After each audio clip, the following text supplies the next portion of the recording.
Monk के लिए कोई छोड़ छाड़ कर आश्रम में जाकर रहने की जरूरत तो है नहीं। बहुत सुंदर। मंक तो यहाँ होता है जी, इससे नहीं मंक बनता। तो जब बहुत ही हाईली एजुकेटेड इंटेलेक्चुअल लोग ऐसी लाइफस्टाइल की ओर जाते हैं तो कुछ लोग फ्रस्ट्रेशन की वजह से जाते हैं और उनकी सस्टेनेबिलिटी बहुत कम है। वापस मॉनेस्ट्रीज भर रही हैं, वापस लोग चूज कर रहे हैं आपके जैसा जीवन। बहुत ही कम लोगों को पता है कि मैं फर्स्ट टाइम शेयर कर रहा हूँ कैमरा पे कि हमारे गुरु सेम हैं और मैंने भी वहीं से शिक्षा लिया। और पर मैं ये देख रहा हूँ कि इतने सारे IITs और IIMs के पास्ड आउट लोग अब वापस मॉनेस्ट्री की तरफ मूव कर रहे हैं। आपका वीडियो भी लोग हो सकता है देखते हुए सोच भी रहे हो कि क्या मैं भी ऐसा बन सकता हूँ, गौर गोपाल जी जैसा, मैं गौर गोपाल प्रभु जैसा जीवन मुझे कैसा क्या ट्राई करना चाहिए। हो सकता है कई लोग आज सोच रहे हो, पर IIT IIM करने के बाद आ रहे हैं, पढ़े लिखे लोग हैं। अच्छा, मतलब ऑन अ लाइटर नोट, ये बेचारा वो IIM करने के बाद जॉब भी नहीं किया, किसी को और को सीट मिल सकती थी, वो उसने वो सीट भी ले लिया।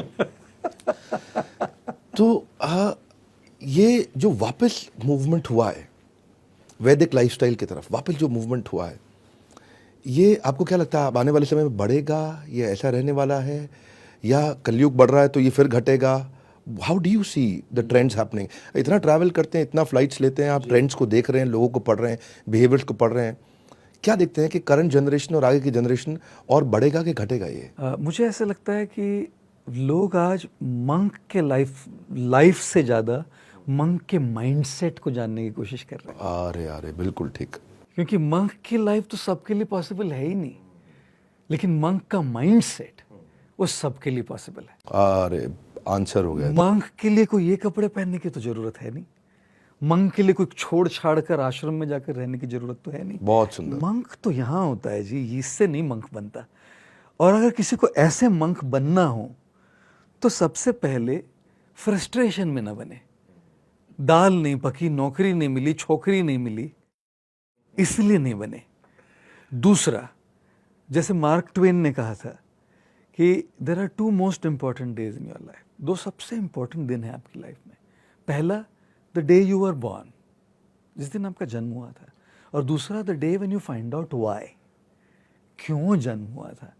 तो जब बहुत ही हाईली एजुकेटेड इंटेलेक्चुअल लोग ऐसी लाइफस्टाइल की ओर जाते हैं तो कुछ लोग फ्रस्ट्रेशन की वजह से जाते हैं और उनकी सस्टेनेबिलिटी बहुत कम है। लेकिन कई लोग जाते हैं कि मेरा बर्थ रेट तो मुझे मालूम है, लेकिन मैंने क्यों बर्थ लिया है, पर्पस क्या है। तो ये जो वर्ड पर्पस है ये आज बज़ वर्ड है। तो लोग सब, सारा यंग जनरेशन है, मिलेनियल जनरेशन, पर्पस इस वर्ड को बहुत यूज़ करता है। अब हैशटैग पर्पस कहीं पे देख लीजिए, कहीं पे भी मिलियंस में उसको नंबर्स आएंगे, क्योंकि बहुत ज़्यादा लोग इसको खोज रहे हैं। तो मैं कई बार कहता हूँ कि कुछ लोग होंगे जो बहुत ही ज़्यादा इंस्पायर हो गए तो शायद सब छोड़ छाड़ के ऐसी लाइफस्टाइल स्वीकार कर ले, इसलिए कि वो उस पर्पस को ढूंढ पाए। लेकिन मंक लाइफ से ज़्यादा ना माइंडसेट, मंक माइंडसेट बहुत ज़्यादा। तो monkhood is not about your physical lifestyle, it is about your mental lifestyle. Absolutely not. अगर मंकहुड अगर लाइफस्टाइल के बारे में होता केवल, तो क्या अर्जुन को हम मंक कहेंगे कि नहीं? अरे अरे बिल्कुल ठीक। सबसे बड़ा मंक तो वो जो गीता का विजडम सुनने वाला सबसे बड़ा मंक तो वहाँ था, शादीशुदा बच्चों के साथ, और एक हस्तिनापुर में एक राज्य करने वाला, एक एरोस छोड़ने वाला, अस्त्र चलाने वाला, वो माइंडसेट था। और कई बार होते हैं आपने जो ना एक्चुअली आज बहुत बड़ी प्रॉब्लम सॉल्व कर दी है कि बहुत लोगों को सब कुछ अब छोड़ के जाने की जरूरत नहीं है।